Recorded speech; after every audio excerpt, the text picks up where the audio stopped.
Jaksa menilai Ferdi Sambo terbukti merencanakan pembunuhan Yosua Huta Barat. Ferdi Sambo dinilai memiliki cukup waktu berpikir dan memutuskan untuk membunuh Yosua. Langsung ke fakta. Fakta tersebut merupakan pembunuhan yang direncanakan. Ada unsur sengaja dan direncanakan adalah dolus premeditatus yang menjadi syaratnya yakni memutuskan kehendak, dilakukan dalam keadaan tenang, dan ada waktu antara memutuskan kehendak dan pelaksanaan kehendak. Sikap batin dan pelaksanaan tidak ada pelaksanaan kehendak. Sikap batin dan pelaksanaan tidak ada interval waktu. Maksudnya, berencana adalah si petindak ada interval waktu berpikir untuk melakukan maupun tidak melakukan. Berbeda dengan yang dilakukan secara tiba-tiba, yang dilakukan secara irasional. Pendapat ahli hukum pidana tersebut sejalan dengan pendapat ahli Profesor Dr. Muhammad Mustafa MA, merupakan ahli kriminologi yang mengemukakan pendapatnya di bawah sumpah di hadapan persidangan terlampir dalam berkas perkara. Yang intinya bahwa pada intinya ahli berpendapat kriminologi adalah ilmu pengetahuan ilmiah yang mempelajari kejahatan dan gejala sosial. Kriminologi dalam hubungannya hukum pidana memberikan pengalaman empiris untuk membuat terang perkara dari gejala sosial dan memetakan perilaku sosial dan perilaku kejahatan.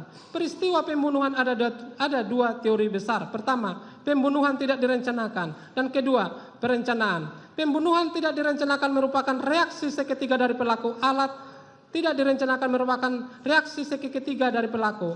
Alat yang digunakan adalah alat yang ditemukan di tempat itu. Tidak dipersiapkan. Pembunuhan direncanakan ada cukup waktu bagi pelaku untuk berpikir, untuk berinteraksi melakukan, atau tidak melakukan. Ukuran jangka waktu adalah relatif. Pembunuhan berencana telah memprovokasi amarah pelaku dan berpikir melakukan tindakan baik membunuh maupun balas dendam. Akan tetapi, motivasi positif dalam menyebabkan pembunuhan berencana. Pembunuhan berencana pelakunya biasanya akan meninggalkan jejak setelah peristiwa terjadi.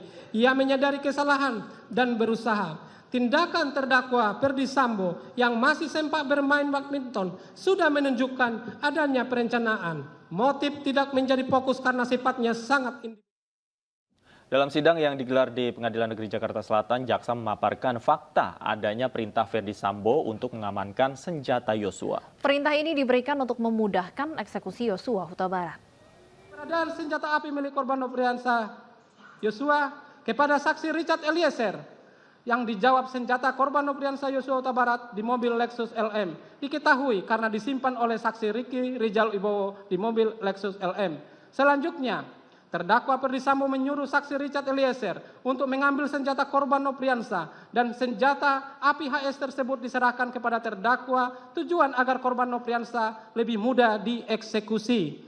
Bahwa pelaksanaan, kehendak, maksud, dan tujuan telah disusun oleh terdakwa Ferdi Sambo dengan rapi, terungkap dalam persidangan, merupakan fakta hukum berdasarkan keterangan yang dikemukakan oleh saksi Richard Eliezer, saksi Ricky Rijal, saksi Kuat Maruf, saudara Putri Chandrawati, menerangkan bersama-sama ke rumah Duren 346 menggunakan mobil Lexus LM dengan posisi saksi Ricky Rijal sebagai supir, korban nofriansah Huta Barat duduk di samping supir, saudari Putri Chandrawati di tengah, dan di belakang Richard Pudio. Menyatakan terdakwa Ferdi Sambo telah terbukti secara sah dan meyakinkan bersalah melakukan tindak pidana pembunuhan berencana secara bersama-sama, melanggar pasal 340 KUHP, Jungto pasal 55 ayat 1 ke 1 KUHP, dan menyatakan telah terbukti secara sah dan meyakinkan melakukan tindak pidana tanpa hak atau melawan hukum, melakukan tindakan yang berakibat terganggunya sistem elektronik menjadi tidak bekerja secara bersama-sama